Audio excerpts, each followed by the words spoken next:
Okay, this is the finals.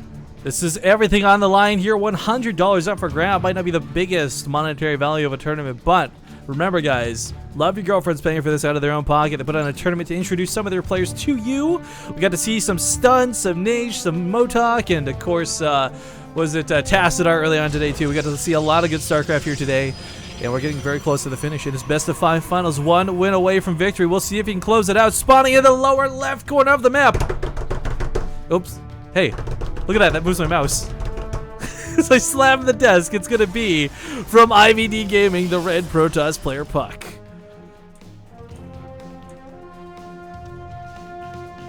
His opponent in the upper left, currently trailing the series, but not out of it by any means. It's going to be the pink Zerg player from Core Gaming, Jonsnow. Let's see if he's learned anything from these past 2 games, seen the aggression come out of Puck, if he's going to be able to get a third base. I do feel for Jonsnow, it's kind of been the roughest thing. Ladies, he's been really struggling to get that third base down these past 2 games. Now, let's not forget, before we get too into anything, of course, Jonsnow did go for that Zergling all-in at the start of the last game. And at that point, he really dictated whether he was going to win or lose based off of his own merits. Now, unfortunately or fortunately for him, depending on your point of view, he couldn't quite end the game and try to macro out of it. And I got to be honest, guys, it was still a pretty solid macro game, despite the fact that he sort of fell so short in the early game. And sometimes it's hard to catch up when you make those early little mistakes, but we'll see what Jonsnow goes for. We kind of joked around about Swarm Hosts, and we actually haven't seen them yet. Would love to see Swarm Hosts come into effect here if this is going to be Jonsnow's way back into this. There's a player who you guys may have heard of, Liquid Snoot. During the WCS qualifiers for Europe in 2014, Zombie Group and I kind of ghetto cast this one game where Snoot ended up building like Swarm Hosts and almost like 90 plus Spine Crawlers and Spore Crawlers combined, if not way more than that, in order to get static defense up to protect the Swarm Hosts. And Protoss players are struggling with that right now. Like, they're struggling with it so freaking hard. And, yeah, we'll see if that ends up being the case for Puck. Again, Puck is the player who, in my mind, like, I sit there and I think, like, man, late game, macro, Puck. We'll see if he can take it to that. Jonsnow actually went for that very, very fast third hatchery. Combined with the gas before the pool, he's actually going to be playing this out about as greedy as you can get. Now, on the upside, this means he's going to actually have a third base up. He'll have some extra larva production. He'll have an economy to actually make his own if this is left untouched. He's really hoping that Puck, actually he sees the natural base coming down, so he knows that Puck's going for that earlier Nexus and not doing some sort of one-base play. Means he will actually be able to get away with this, and if his economy gets good enough early enough, he's going to be able to make the units to defend that third base, whereas he's not been able to make those units in previous games, in previous series.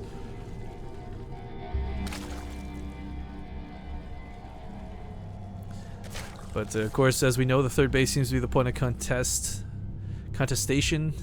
My brain can't do words right now. Dehydration is setting in. Guys, if I suddenly stop casting, call 911. British Columbia, Canada. No, I'm just kidding. Yeah, as stated, if this does go to Game 5, I'm going to have to take a quick break in between instead of getting these lobbies up back-to-back because I'll need to refill my water and quickly hop into the bathroom. I've let the players know, too, that, you know... that may be the case, but of course, Puck 1 win away from victory. Could end it right here. We'll have to wait and see. He's not going to get the Overlord, sadly. It should be able to just barely get away. Big nod to the 14 or 12 kill Stalker of Puck had last game. That one Stalker that had like, whoa, he gets the Overlord. Hang on. First blood. That's actually something that should have gotten away, but a reason why it didn't is because the Mothership Core provided the vision necessary for the Stalker to keep shooting, guys. So, small little nuance that I wasn't really paying attention to, but cool nonetheless. An Overlord kill in the early game is actually a lot bigger than people give it credit for. When you kill Overlords really early on, it sucks having to use larva, much less the 100 minerals that you'll have to invest into it, but... we'll see if, yeah, we'll see if Puck's really going to be too excited about that or not. He's going to find himself dealing with 22 links coming out of Jonsnow. This pylon will absolutely not get up and Probe will die, so just cancel the pylon immediately. I like this. Being much more self-conscious of his third base, knowing that Puck's not going to simply walk 10 Zealots from his main, he is actually actively looking on the map for pylons. And again, that's the third base has been his biggest, I think, like Achilles heel in these last 2 games, but... lots of links coming in once again. Now you might think, like, well, what's the point of this? There's SimCity, there's Sentries. What is this possibly going to get done?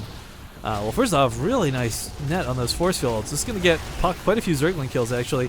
Jonsnow, though, could try and focus down the gateways if he wanted to, but he's not dedicating his links to this. He says, all right, look, I already took this force field. I'm just going to have to fall back. I kind of wish he didn't, though, because knowing that the sentries were out of energy, he could have just continued to flood in as soon as they died, but backs off instead to keep his army count high enough to maintain this third base. Again, every time this has fallen, it's only because Jonsnow has just barely not had enough units to protect it. This time, he's going to have a lot of roaches and a lot of lings. Now, his natural's not quite fully saturated, neither is his main, but they're both very, very nicely saturated. If you can get that third base drone count up, he's going to be in a really nice spot. Seeing the sentries, sorry, not the sentries, whether the phoenixes come out, though, immediately spore crawlers go down. Now, this queen's going to take a little bit of time to kill, but it will still eventually go down. Sentries are exposed here. I think if Jonsnow had realized that, he would have pounced on them instead of the pylon, but still pushing forward with his forces. Another Overlord's going to go down as supply block poor old Jonsnow. But knocking at the doorstep here at Puck again with a lot of units. Unfortunately, nothing here shoots up, so we'll eventually, like, if he doesn't ever leave, the Mothership Core will literally kill everything standing here. But coming forward with the roaches, gonna try to do what he can to knock down these pylons at the very least. Maybe depower 2 of the gateways. Forces out the overcharge here pretty darn quick. But even so, falling back off of this, the Mothership Core is gonna slowly chip away at all these units. Looks like those Phoenixes are getting a little bit more done than I think Jonsnow was anticipating. I don't know why the Overlords were rallied down here, but up to quite a few kills on each of them. Another Overlord going to go down. The Queen fell as well. Waiting for that overcharge to wear off. It does take a minute's time. It's a little bit rough to deal with. There was the proposed change of 40 seconds, but of course they reneged on that and said no, that's too short. So unfortunately for Jonsnow, still has the Eat Blast from combination Mothership Core, combination Nexus. And backs up for now. If he opens up the doors, like what Jonsnow's trying to do right now, guys, to make this perfectly clear, is like he wants to open up the door, take a second gateway down so he can flood in with lings, so that sentries alone, like one force field, won't keep him out of the base. But saying like this isn't going to happen anytime soon, tries to flood on in. Force fields miss the Zerglings. They will get on top of a lot of this army. The Immortal pops up, but the Zerglings may be able to get on top of this, and in doing so, it means the Roaches are going to be a little bit more deadly. There comes the Void Ray, though. It's going to prismatically align and do the bonus damage versus armored units. I don't think Jonsnow is going to break Puck here, but he does quite a bit of damage. Takes out almost all of the sentries, and I don't know why drones were brought forward. That's got to be a misclick. Still taking damage from 3 Phoenixes. I can't believe the harass that these 3 Phoenixes have been able to afford to pull off, but Jonsnow full attention down here. Just going to tap out. Good game, well played is going to be called. Puck will take it 3-1 in the end and win the Love Your Girlfriend 8-man Invitational Challenge. Beating out Motok, beating out Nage, 2 Love Your Girlfriend players, and then beating out Jonsnow in the very end. So big congratulations to Puck as he wins $75. I will, of course,